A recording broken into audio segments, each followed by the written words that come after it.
নমস্কার বন্ধুরা, মাঝি কিচেনে সবাইকে স্বাগত। আবারও চলে এসেছি একটা নতুন রেসিপি নিয়ে। আজকের রেসিপি পেঁয়াজ কলি দিয়ে কাঁকড়া তেল ঝাল। তার জন্য আমি কড়াতে দিয়ে দিলাম সরষের তেল। তেল গরম হয়ে গেছে, এরপর দিয়ে দিলাম বড়ি।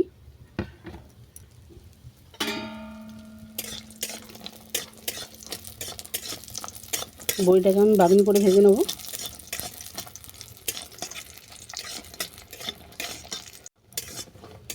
দেখো, বড়িটা বাদামি করে ভাজা হয়ে গেছে। এটা আমি তেল থেকে নামিয়ে নিচ্ছি। এই তেলের মধ্যে দিয়ে দেবো পেঁয়াজ কলি।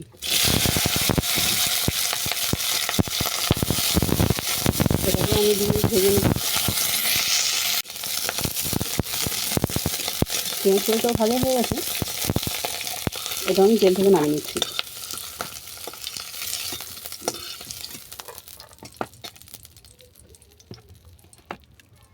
আবারও দিলাম অল্প করে সরষের তেল।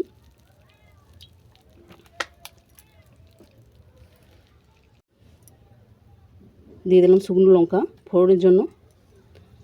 আদা রসুন পেঁয়াজ একসঙ্গে বেটে রাখা।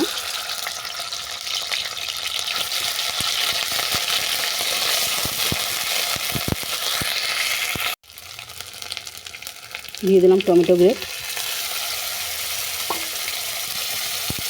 পোস্ত বাটা, পরিমাণ মতো লবণ, হলুদ গুঁড়ো, লঙ্কা গুঁড়ো, গরম মশলা।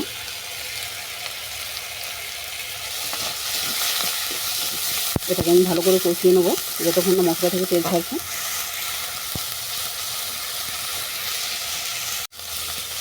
মশলাটাকে ভালো করে কষিয়ে নেওয়ার পর তুলে দিলাম কাঁকড়া।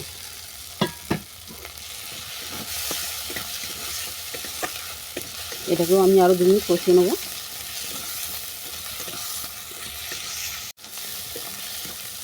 দু মিনিট কষিয়ে নেওয়ার পর দিলাম স্বাদ মতো চিনি।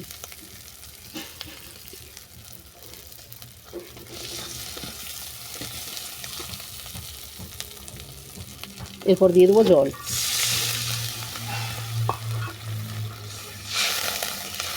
ঝোলটাকে আমি ফুটতে দিলাম। ঝোল ভালো করে ফুটে যাওয়ার পর তুলে দিলাম ভেজে রাখা বড়ি আর ভেজে রাখা পেঁয়াজ কলি।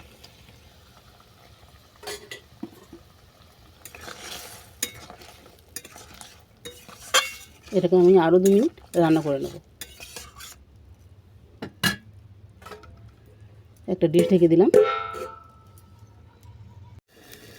2 মিনিট পর আমি চাপা খুলে দেখব বড়ি আরে সেদ্ধ হয়েছে নাকি।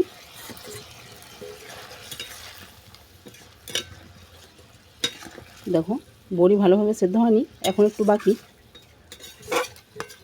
যার কারণে আমি আরও 2 মিনিট ঢেকে দিলাম।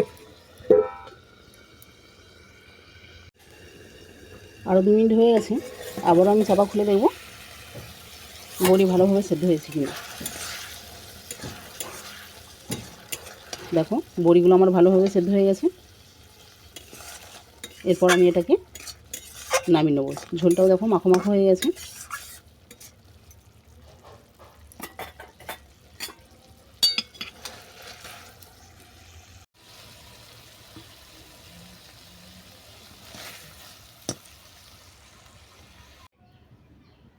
পেঁয়াজ কলি দিয়ে কাঁকড়ার এই রেসিপি যদি তোমাদের ভালো লেগে থাকে তাহলে লাইক, কমেন্ট, শেয়ার, সাবস্ক্রাইব করে দিও। আর যারা সাবস্ক্রাইব করছো তারাও আমাকে জানিও।